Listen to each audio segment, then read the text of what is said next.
అయ్యో నా దగ్గర 30 రూపాయలు ఉంది, ఇప్పుడు కడుపు నిండేదలా. ఐడియా అన్నా చెప్పండి అన్న. అన్నా దోశ ఎంత? 30 రూపాయలు అన్న. ఒక దోశ ఇచ్చేయండి అన్న. దోశ అన్నా చట్నీ అన్నా. ఏంది రేడు?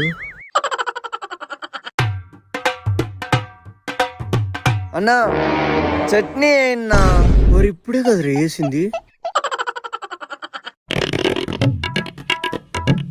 అన్నా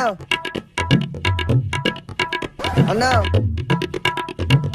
అన్నా చట్నీ చట్నీ అని చంపుతున్నాడు కదా రేడు.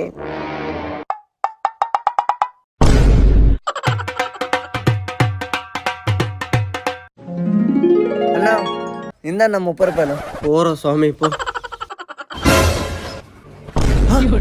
దోశ తినేకొచ్చినాడా చట్నీ తినేకొచ్చినాడు రా. ప్లీజ్ సబ్స్క్రైబ్ చేయండి.